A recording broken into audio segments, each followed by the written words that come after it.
Okay, so again, welcome to our tips and tricks on sustainability and energy. And I'm going to hand over to Gavin, who is going to take us through the first few slides. Thanks, Gavin. Hi, thanks, Kira. Hi, everybody. My name is...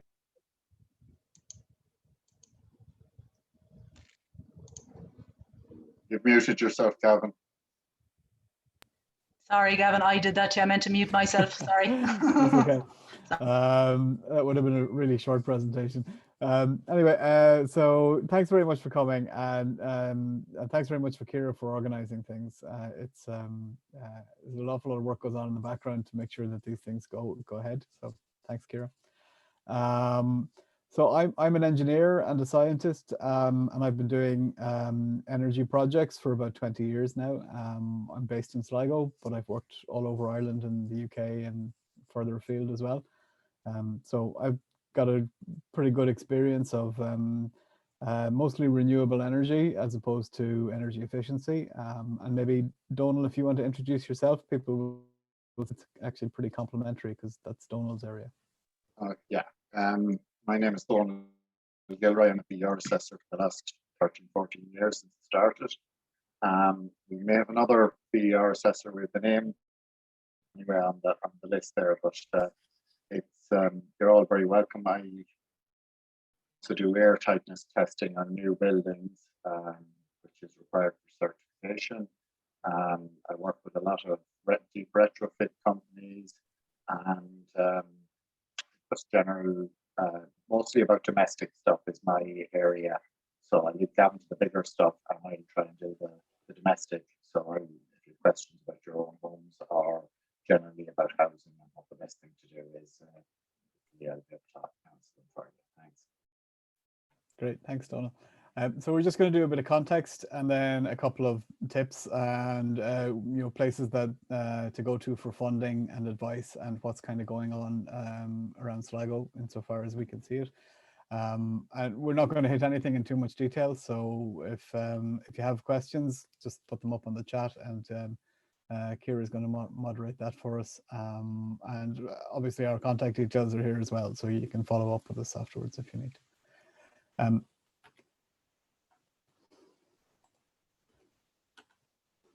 So it might sound or might not sound controversial to say that it is the biggest human challenge, climate change, considering what we're going through at the minute. But I think in my view it is. It is totally global and it's already happening. I remember when I graduated, it was a thing that we might want to think about, but now it is the thing that we need to solve. The good news is that there's a lot of solutions around there. And we just need to roll them out. We need to do a lot of things all at the same time, really quickly. But they are there. None of them is none of them is rocket science. They're all straightforward enough. And individuals and communities can actually have a really big impact by our choices in what we do day to day, and on things that we plan for in our homes and in our activities. It's not to underscore that it is a huge thing, and our country and our continent will be transformed by our response to it over the next 30 years. I put a label on this saying not to panic. This is the most technical slide we have, so not to frighten people of a Wednesday evening, but this just shows in I think this is 2019 figures, or maybe it's 2020 figures, but anyway, this is the total amount of energy used in Ireland in the year 2019. So it doesn't really matter about the numbers themselves. The point is that if you look at the inner circle where it says heat, electricity and transport, they're all broadly the same. So we spend an awful lot of time banging on about electricity and wind turbines and wind farms and solar farms and electricity grid, but actually it's the smallest of the three categories where we use energy in Ireland. The biggest one is probably, surprisingly for some people, transport. And the biggest element of transport is oil. Almost all of our transport in Ireland is done on oil-based fuels. That's by far the biggest proportion of any country in Europe. And when you look at heating, most of our heating is fossil fuels as well, because we don't use, even worse, some of it is peat and coal. But if it's not peat or coal, it's oil and gas, and it's a fraction of 1% is of our total energy is heat energy from non-fossil fuel sources. So while we're making huge strides in electricity, wind is at 6% there, and other renewables and other types of lower carbon fuels are all making a big impact. In electricity, we're making very little progress in the other two. So the little box I have up at the top is saying that we imported 66% of our energy in 2017, and it varies quite dramatically from year to year, depending on what's going on. But it still costs us several billion euro a year just to import the energy that we all use. So that graph changes every year, but the thing that really doesn't change is the transport one. The electricity one changes a lot, but the transport one almost never shifts at all. We've got a climate action plan, and I guess if you're on this call, you probably know that already. And Ireland's climate action plan is actually pretty good by international standards. It's pretty strong on certain things. It's a bit woolly on other things, as you might expect. That the overall goal is for the EU to be carbon neutral in less than 30 years' time. So quite a lot of us will still be around, and hopefully, touch wood, all of our children and their children will still be around in 2050. And the world will look really different then, because we'll be looking at electricity, most of which is coming from renewables. I think when this was written in 2019, it was predicting the phase out of peat over a period of 10 years or something like that. But peat is pretty much gone as an electricity source in Ireland already. And that's the market force of the price of the cost of doing that business. The predictions and the expectations in Ireland are that we'll have 1 million electric vehicles on the road by 2030, which is a real challenge, but it's a great ambition. And then in other areas of not so much to do with energy, but to do with sustainability, there are pretty stretching targets for the reduction of waste, and for, in particular, outright bans on a number of things that I guess were just normal convenience products a few years ago, like single-use burger boxes and plastic cutlery, which is so wasteful. Banning it outright is the right thing to do. Particularly in the context of Sligo Volunteer Centre and the stakeholders around the Sligo Volunteer Centre, citizens and communities are being asked to do quite a lot of lifting in the climate action plan, and that's as a response to EU policy, which is driving for the increased participation of community organizations in the energy ownership. So that's everything from participating in the engagements with developers who are developing energy projects, to the ownership of energy projects at community level. And that's really charging ahead in Ireland at the moment. We're becoming a country full of sustainable energy communities that are owning their own energy infrastructure. So Ireland's climate action plan, the summary of it is actually pretty positive. No country is getting it exactly right, but Ireland is actually, after a bit of a slow start, really catching up with the rest of Europe. So that's the higher level stuff, and then we're going to move into some of the things that we can do. So each of us can actually do quite a bit, and I think Donal is going to take over here. He's going to go through some of the individual energy efficiency actions. So there you go. Thanks very much, Gavin. So as we start off there with the electric vehicle grants, a lot of people are starting to take up those. I think it's about 5,000 towards the cost of it. So we've moved on to the houses there. There's different grants, but without grants, some forms of retrofit work, like roof insulation, should be self-financing within a very short period of time. In simple languages, there should be 12 inches of insulation in every attic. That would give you a low U value. There's heat loss through the walls. The walls is the largest area of every house. You have more walls than you have floors or roofs or windows. So the walls is important to get right as much as you can. Floors obviously leak into the ground. The windows lose about 15%. And the ventilation system, which is the air tightness, that loses a lot either through chimneys or through vents in the wall, which we got very fond of in this country for a number of years. Excuse me. The newer houses now would generally have they'd have high levels of attic insulation. Walls would be highly insulated. There's a number of grants listed there. If you own your own house, it was built and occupied prior to 2006. I'll go back to the fuel allowance one. So there's attic wall, cavity wall insulation, external wall, internal wall insulation. There's also heating control upgrades that you can get a grant for as well. If you're or any household, again, that own their own home, are in receipt of the fuel allowance, or there's a number of other social welfare payments that people are in receipt of, they will get a free grant which will do attic insulation and cavity wall insulation. I'm not sure if it does the other two installations because it's generally a thing that's handled almost centrally. You apply directly to CAI.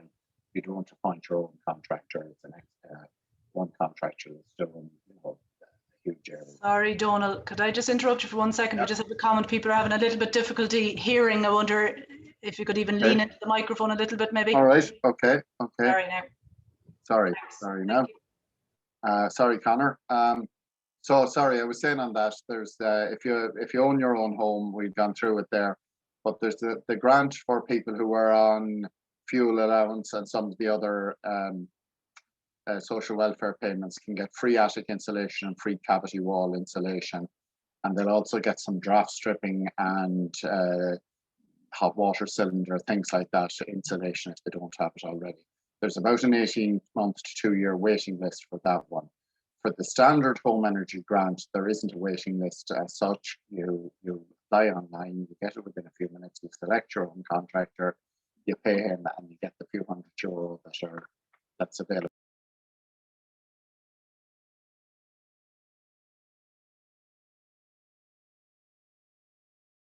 Sorry, I muted there.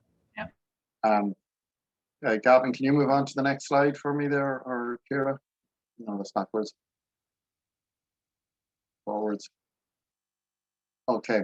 There's also a domestic retrofit or a deep retrofit program on the go at the moment. And that's a small number of specialist contractors, and they have to do bundles of about 5 or 6 houses at a time. I think it's the minimum of 5 houses. This is a big grant. This is a very generous grant. You can get up to 50% of the cost. It covers things like windows and doors, which the other grant doesn't cover. It covers the putting in of basically what they do. Any of the houses that I've done for the deep retrofit, they've done heat pump. They've dug up the floors in the house and put in underfloor heating. They've put external insulation on all the walls, even if they were cavity and already pumped. They've upgraded the insulation in the attic, and they've installed a ventilation system. So it's a big expenditure. It would generally be running at about 50 to 70,000 euro, but you can get 50% of that back. In some very, some very extreme cases, you can get even more, but that'll be attached to some of the other schemes. So it's a big project. There's quite a bit of paperwork involved in it, and as I say, it's done by specialist agencies really that look after that sort of thing. You have Core Retrofit, Tipperary Energy Agency, people like that, but they're all listed on the SEAI website. The homeowner could save up to 3,000 euros per year. Some people also, of course, would put in renewables like photovoltaic, which is the electricity panels on their roofs. The only 2 A1 rated houses that I have done in the last 13 years have both been on this scheme. One of them is in Kevinsworth in Sligo, and the other was down in Clonmel in Tipperary. So they're to get an A1 rating. They're very hard to get, especially with an existing house, but it is possible, and they've now proved that. So that's basically, there's a lot of paperwork in that. It has to be inspected before and afterwards, and there has to be testing done. There has to be air tightness testing. You have to achieve down to 5 air changes per hour, which, though it's acceptable, I suppose, for a retrofit program, 5 would almost be unacceptable now to new builds, new houses. People are going for 1.5, so it's gone really, really become the big thing to get houses airtight. So I leave the electric vehicles to you, Gavin, if I can.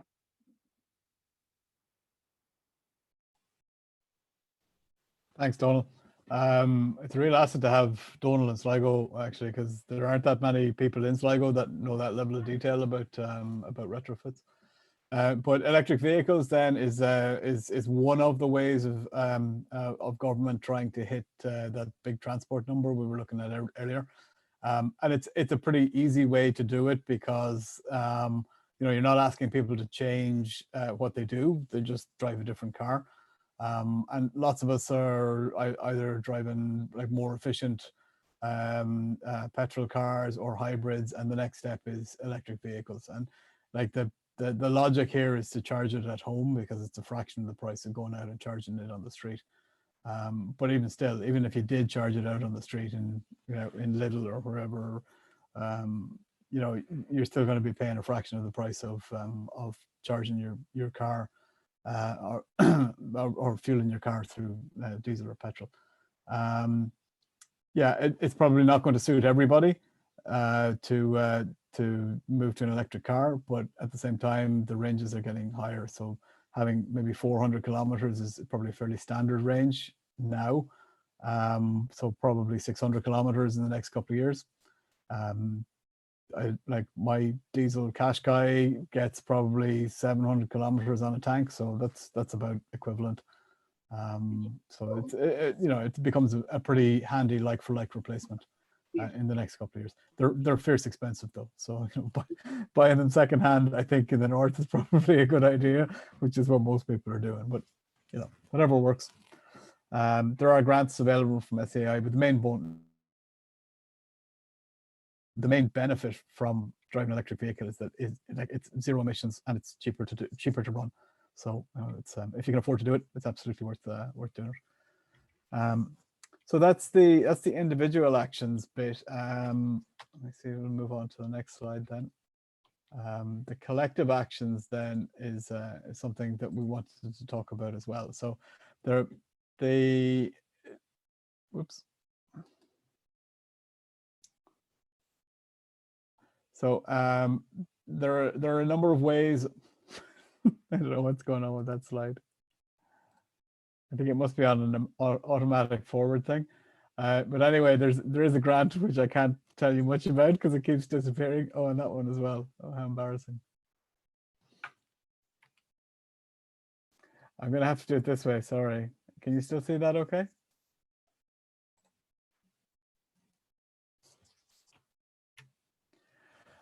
Anyway, so this is the communities grant. So it's a bit like the individual grants that Donal was talking about, except that you have to kind of come together as a group to access it. And it's really very much about building energy efficiency.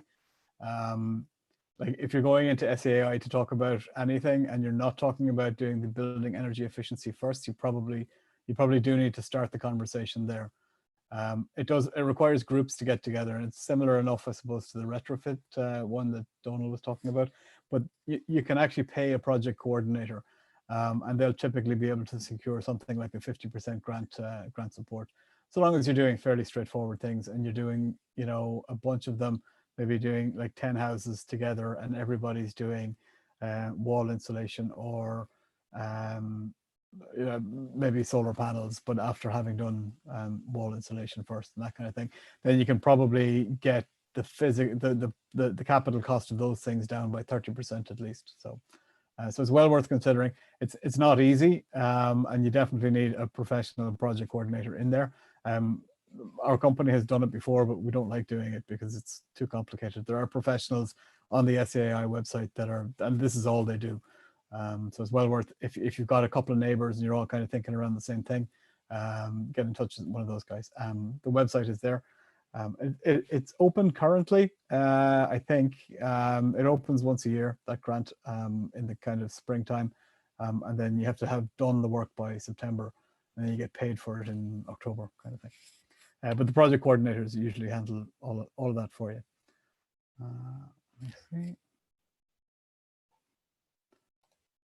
So the other kind of collective action is a thing called Sustainable Energy Communities Network. And I have to declare that in this, I'm actually employed by SCAI to be the county mentor for County Sligo. So there are my contact details there. The principle of this is to try and get communities to work together to kind of take charge of their energy use and generation. It's been a really successful program. It's running since 2016 in kind of a pilot form, and it really took off in 2018. When we started working on it in 2018, and there were, I don't know, maybe 90 groups at that stage, and now there are well over 500. So it's really accelerated. It's kind of like Tidy Towns for energy, but with money behind it. So SAI will put a reasonable amount of support. So they put people like me on the ground. There's one or more than one of me in every county. And our job is to, as soon as you express an interest, latch onto you and just get you through the system to get the money out of SAI. And there's 100% grant for up to 25,000 euros. It's rare enough to get the 25,000. It's mostly 10 or 15,000, but you can spend it on mapping out where your community is spending its money and where its emissions are coming from. And there's loads of resources online for it. So it's been a good program. It's good to be involved with it. And if you go onto the SAI website under the community section, you'll find loads of good case studies from around here and from all other parts of Ireland. So there's good experience in Leitrim and in Mayo and in Sligo. So anyway, that's a good one. You can actually just join that and do nothing. You can just kind of monitor and keep aware of what's going on as well. So, one of the successful participants in this is the Drumban Upper Church Energy Team.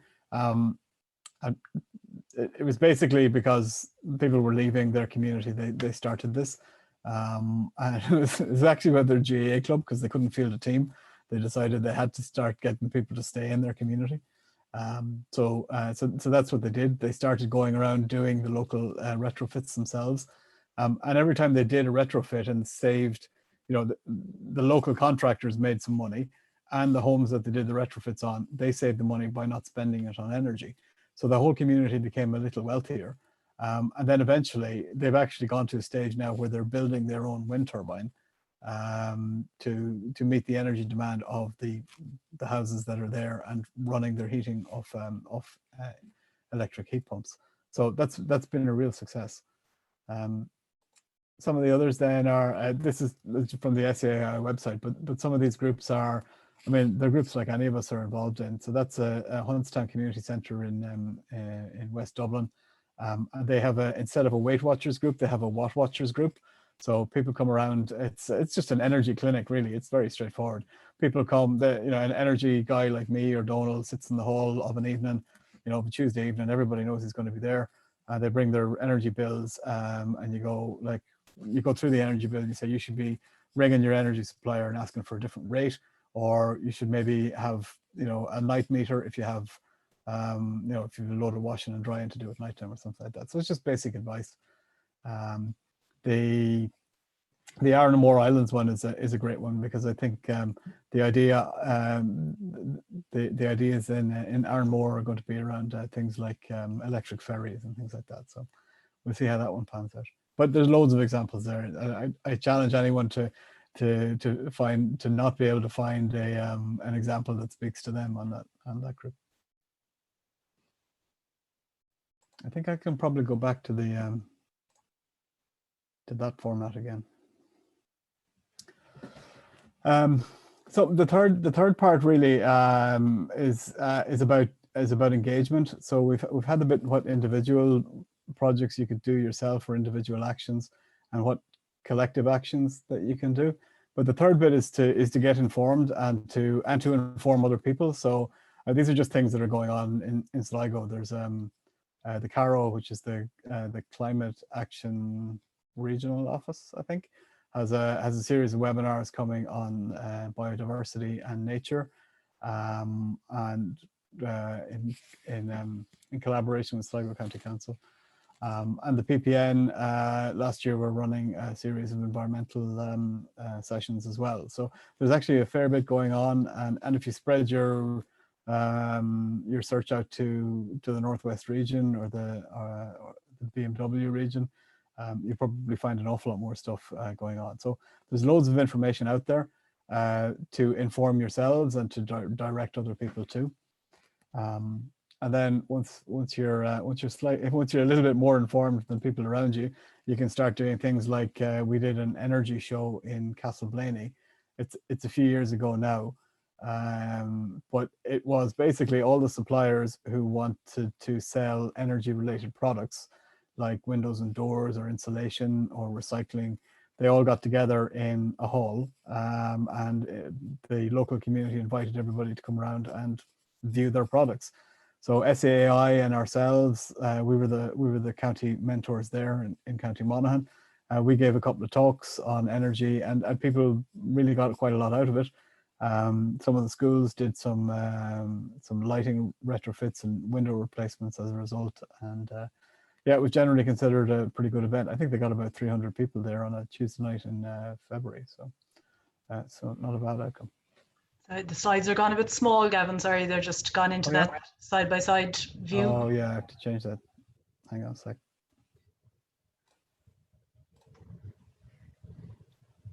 Yeah, perfect. Yeah, okay. Great, thanks. No worries.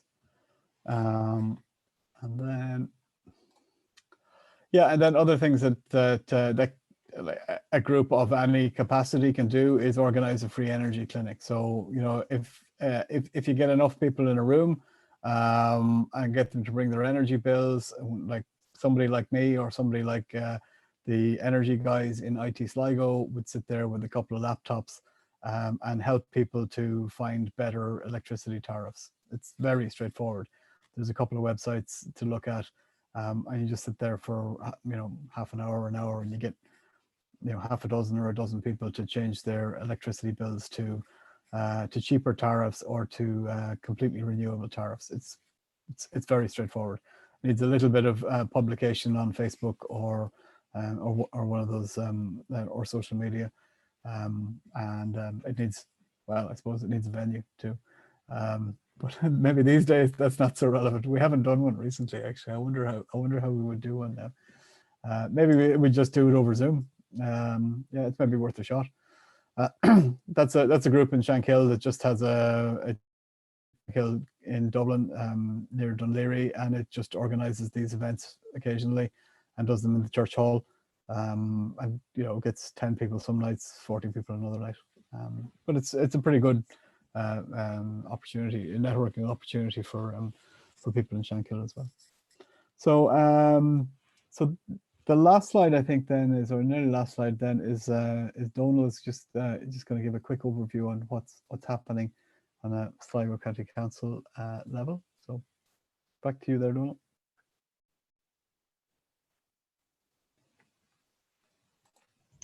Sorry, Gavin, there's a question in there as well from Debbie, and she's looking for the mentor in Donegal and Waterford. You might be able to get that for us before that.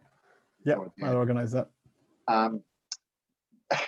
The county council, like all local authorities, has been put under immense pressure to save energy and to help the people of the county to save energy.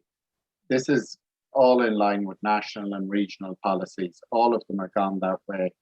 26% of the council operations energy savings since 2010. They're going to put all public lighting is going to be LED in the next 12 months. There's housing upgrades. A lot of you be familiar with the Cranmore regeneration. There was another grant announced last week for more houses to be done with a deep retrofit, which will be spread out on other local authority housing. And I suppose the council is a key organisation in the future energy project delivery, because energy projects are about everything. The council and the regional assembly in different places like that, they go looking for money from Europe. And there's 5 headlines that you have to meet for money from Interreg or any of these sort of places. but you know, they're a smarter Europe, a greener Europe, connected Europe, a social Europe, and a Europe closer to the citizens. That's the 5 headlines. You have to tick all those boxes. So the greener carbon-free Europe is what Gavin mentioned earlier on by 2050. The Paris Agreement, you've all heard about it, and the Americans pulling out and hopefully now coming back in. To invest in energy transition, renewables, as part of the fight against climate change. And each country has its targets that it has to meet. So there's no single answer. There's no silver bullet. You can't just say insulate is going to be everything. You can't say electricity generation is going to be the answer to everything. It's going to be a mixture of different things. So every EU-funded project must have quite a substantial greener, carbon neutral policy in it, and how it's going to benefit the environment for the next number of years over the lifetime of that plan. So that has become a must-do for Europe. So in fact, that's a must-do. It means every project that's involved has to have that. So that's really all I can say about what's being done. Some of you might know that's the second job that I have. But that's where we're at. There's the contact details for both myself and Gavin, and let me anytime. And Gavin is 9 to 5 or close to it if we can be. So look, at you can give us a call if there's anything you want to get advice on. We can point you maybe in the right direction. And we probably don't know everything. But we probably know somebody else that knows whatever you're looking for. You know, that's often what there's a lot of networking done within people who work in different things in the parts of the energy business. So thank you. Great. Thanks, Donal. So I see another question in here. I think Debbie had asked, and then there's a question from Hugh Gallagher. What would time estimate for a full retrofit of a 2-story, 1,650 square foot house? How long would it take? It depends on what you're starting with, I suppose, would be the first guess on it. You need to know how much has to be done. I was in one yesterday which somebody had just bought, but it was already completely ripped out. Nothing had been done. There had been no improvements made in 40 odd years. If you go into a house where some of the work has been done or whatever, it obviously will be a little bit different. So most of them would be looking at about a 6-month turnaround.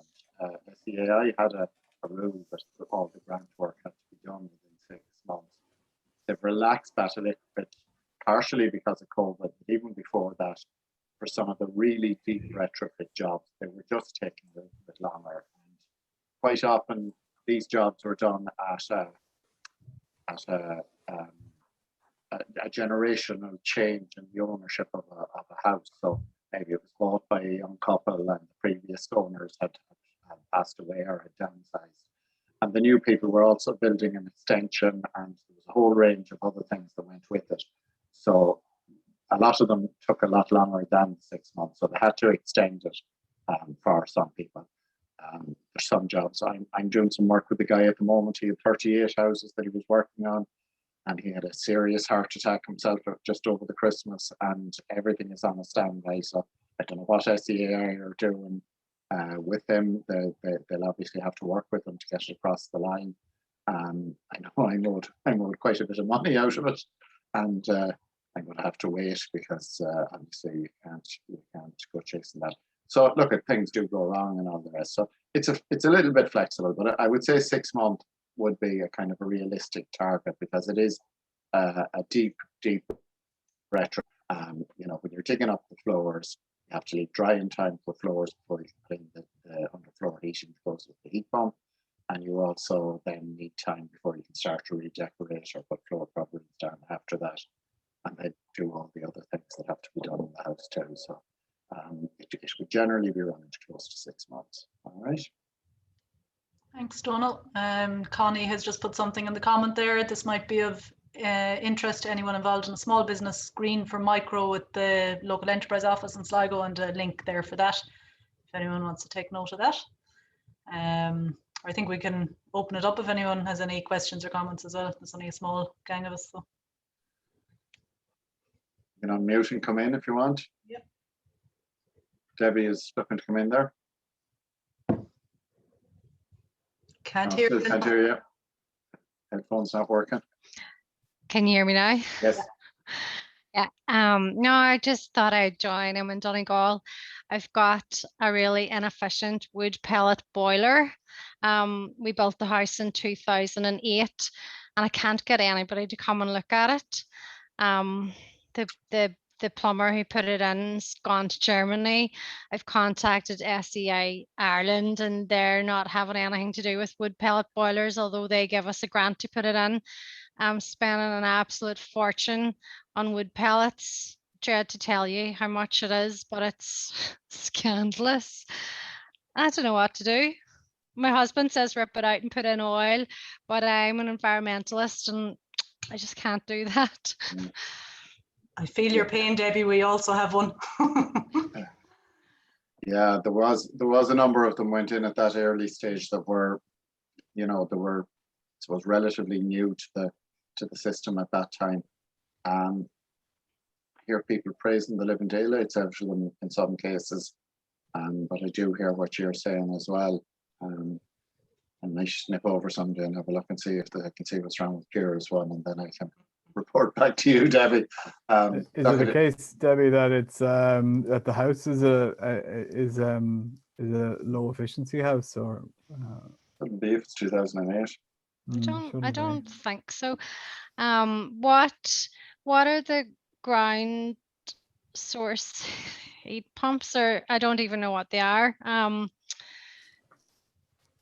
Is it ground to air? I think. Yeah, no, I would say. It. Yeah, I would say it's the air to water heat Yeah, pump. that's it. Air to water. That's the most common one that's being used at the moment.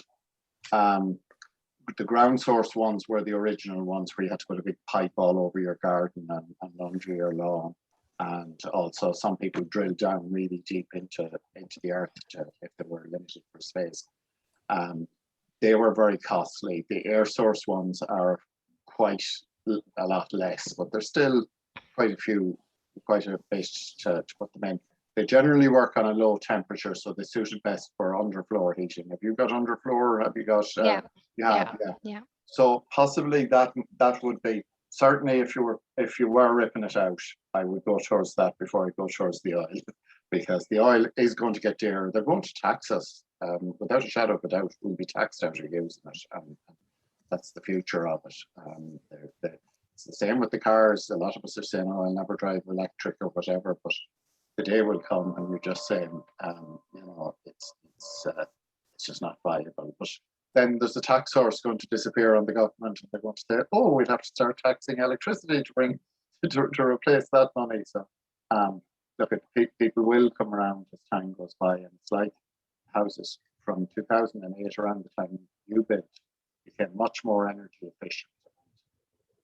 The first bit of advice, if you came to me today with the drawings for your house, probably the first bit of advice I'd give you to save money would be not to build the chimney, because new houses with the heat pumps with high levels of insulation, they really, really, really don't. They never burn. They never burn fuel in an open fire or stove or anything like that. You have to leave the danger, open the windows, So. I've seen a house where there was two stoves put in. One of them was one of these double-sided glass ones, and the other was a corner glass one as well. And the two stoves cost €14,000.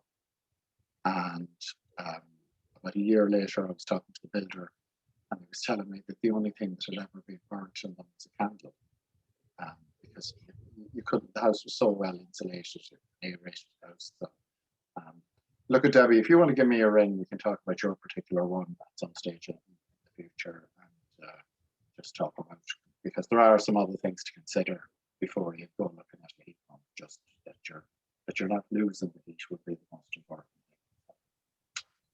thing. Yep. Donald, Connor here. I have a question, if you don't mind.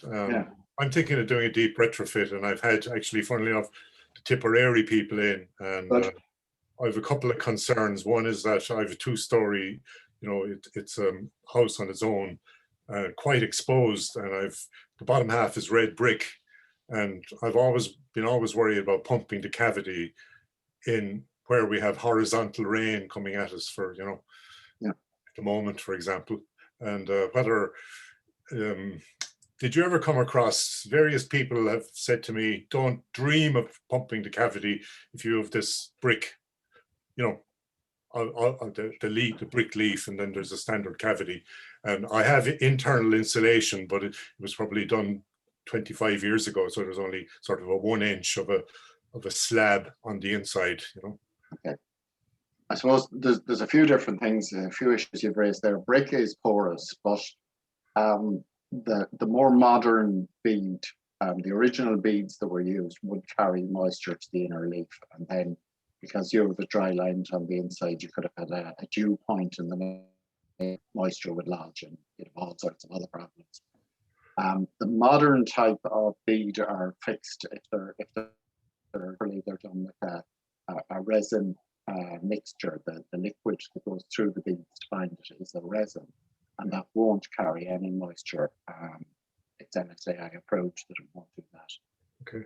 If you were looking at the deep retrofit, the type of thing that Tipperary do, they would possibly be advising you to put external on as well as the insulation in the cavity. And if you had put on external insulation, it can be difficult to get a brick finish on it, but there are like a brick tiles almost, you could call them, that fit over the external insulation, that don't change the appearance of your house. I done work on some semi-detached houses in Lucan in Dublin that were built about 40 plus years ago, and they had brick on the outside of them. And one house could do it and the neighbouring house wouldn't, and they both have the same brick finish or very similar brick finish, but the one beside it, the one that's insulated, would obviously protrude 4 inches more than the other one because it has 100 mil insulation on it. So there's a number of options, and you know, Tipperary would have, to be fair to them, they would have their former CEO was a Sligo man. He's now moved on to be one of Eamon Ryan's advisors. But they do know their stuff, and it'd be very important that they checked, because of the insulation on the inside, that you're not going to end up with a dew point in the middle, because the last thing. Thanks, Donald. Can I just add one quick adjunct to that? One of my worries too is that, you know, we've redecorated the house over the years, and tile floors and everything, and they tell me they'll have to rip it all up. So I've been trying to get more visibility on, like, what level of reinstitution would they do, and they're kind of distancing themselves a bit from that, you know, saying, well, that's up to you, you go and retile the whole place or whatever it is. And I have wooden floors and I have ceramic tiles, and, you know, in a bathroom downstairs, and, you know, so that's what's putting me off, really, you know. Yeah, and I can understand that, and that's probably why I said it's very common at the generational change in the ownership of a home. And sometimes you have people who, you know, I suppose the two biggest categories that they have are people who are returned from, dare I say, good civil service jobs, like where they got a lump sum, and they're investing it to leave their house comfortable for the future. And there's also then the generation when either the next generation take over and they do a full rip out on the house and change everything. The level of, you know, I suppose a lot of the houses now that are being done are actually being done with the wood effect tile rather than wood, because it allows the heat to rise from the floor. The wood is a slight insulator that slows it down ever so fractionally, but no, it's definitely a very it's worth considering. But I do understand it's houses that are in a good state of repair. People who have been keeping it going throughout the length of the time they've been in the house have been constantly upgrading their decoration, and that sometimes they find that it's nearly too much of a job to go pulling it apart. Yeah. Like I only knew 5 years ago what I know now. Yeah, that's unfortunately it, you know, and look at the best time to do these jobs was a few years ago. The next best time is tomorrow. You know, if you haven't started today, the next best time to do an old house is tomorrow. But you know, when you see these houses that can get up to A1 ratings, like literally they're going to be running those for electricity and heat for about €200 a year. And that's the reality of it. Even quite big houses, you know. As I said, that one in Devonsport, which they're big blocky houses, and they'll be looking at a bill of about €200 a year for their. Thanks, Donald.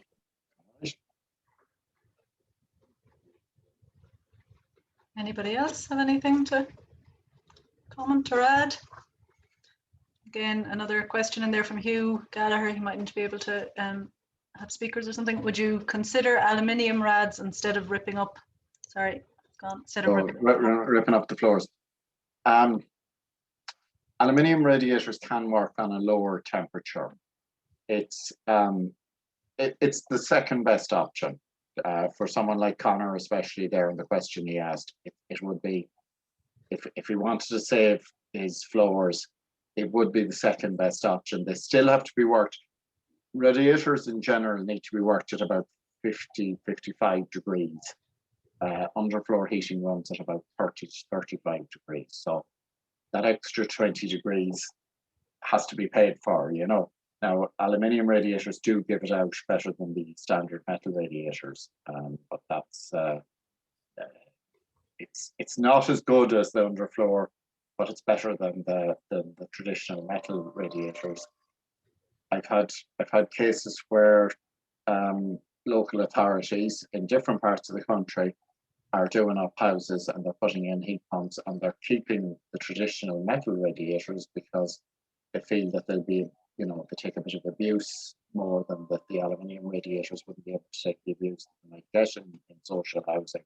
And that's obviously not all social housing. Some would take very good care of them, but they just, you know, they said that proportion-wise, that a lot of cases where, you know, bikes and things have been brought in the front door and banged against the radiator and things like that, and just that the same level of care might not be given to houses that have that are owner occupied. You know, and there's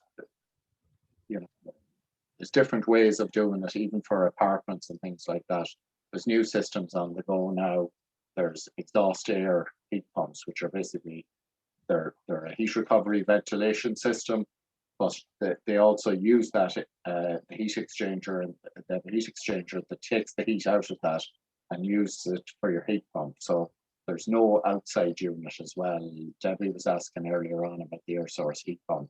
They have a unit on the outside of the house that's a bit like your air conditioning unit that you'd see on a commercial building. Whereas this new type, which is suited for a small house or an apartment, it basically will end up replacing what was storage heaters, which was the common thing in apartments for the last 30 or 40 years. All right. Thank you. Anyone else? Or, yeah, Connie? Can I ask you, we are renting, but we have no fuel allowance or no social allowance at all. And I was wondering, is there any good selling point for a landlord to think about doing something? Because I suppose the reductions that you'd get out of doing something would go to the tenant. But do you have any ideas what would be a good point to sell to a landlord? They're very understanding and always willing to do things or to take things on board, but is there any one thing that you would suggest as a first step?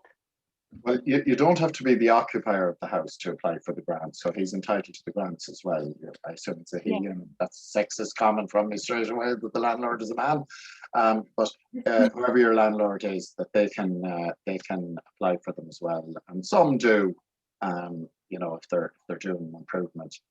I suppose in a market where there was if it was a renter's market, which unfortunately in most places it's not at the moment. If it was a renter's market, you would find that the BER rating of the property would become an issue that people would be looking to rent.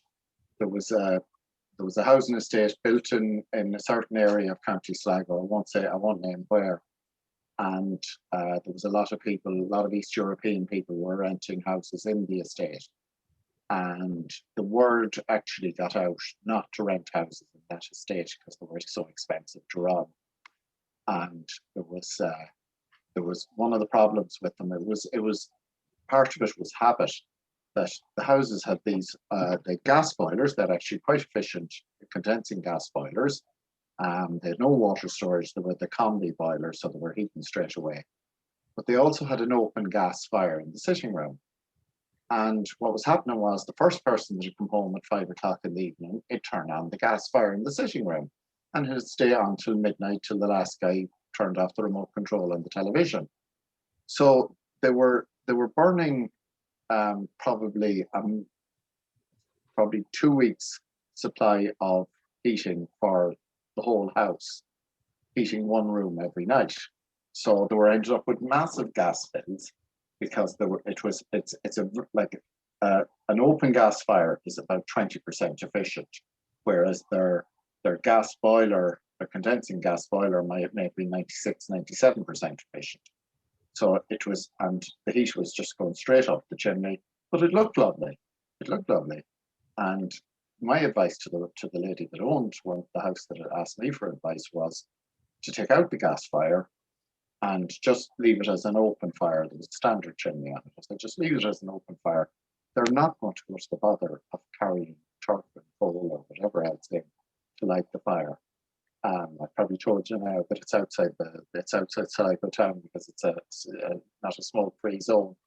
But they were the word had got out, and an estate agent in the town was telling me that people were coming and saying, no, we don't want there. We don't want there. The only thing anywhere else, we don't want to rent there. And it was going against them. So that day will come, but unfortunately at the moment, people would live in an icebox because there's such a shortage. I did a survey last week on a house, and a G-rated house, and they'll have no problem getting somebody because there are people desperate to find houses. You know? Yeah. Okay. Thanks anyway. Sorry. Okay. I have some evidence from credit unions that houses actually are more valuable. So that their capital value is increased by them being more energy efficient, and that they're easier to sell, which probably isn't good for you, but it might help the landlord make up his or her mind. Yeah. So I think that's probably, if you get on well with them, I think that's probably the best tack to take. Yeah. Okay. And I put my political hat on as well, and there's quite a bit of suggestion that the new review of the local property tax, the national review of it, they haven't reviewed. People pay property tax now on what the property was valued in 2013. So they're supposed to be working on a review of that. But one of the things they're thinking of doing is giving a discount to houses that have a better energy rating, again, to encourage them. And you know, even landlords will spend a couple of €1,000 to save €100 on tax. You know, it's an Irish thing we do. If we can save £100 on the tax, we don't mind spending a couple of thousand to save it. So that might be, but that is the direction it's going to go, because and that will encourage everybody to, you know, let's say this is, well, we could reduce this by doing certain things. But I suppose, look, part of the problem at the moment is also there are not enough tradesmen qualified to do things properly, and maybe that goes back to Debbie and Kira's problems originally. Installers of the pellet stoves didn't what they were doing, and the products may not have been up to the standard. So it's important that there's no point in money at it and saying here's grants and here's money and here's reductions in your property tax, and then not having the people in the country that are able to do it properly. There needs to be a huge training program on people on how to retrofit houses, and to look out for the problem that we were discussing earlier on, that you don't want to, you have to know about ventilation as well, whoever's doing it, so they don't cause a problem with condensation or moisture. Thank you. Okey-doke, great. Just conscious of the time, guys. We're on the hour now. If anyone has any final question or anything. It's very interesting and very useful. Glad I came. Thanks, Mary. Thanks, Mary. Look, if anyone wants to contact either of us, thanks for that, Mary, but if anyone wants to contact either of us, our numbers are on the thing or on the Volunteer Centre website.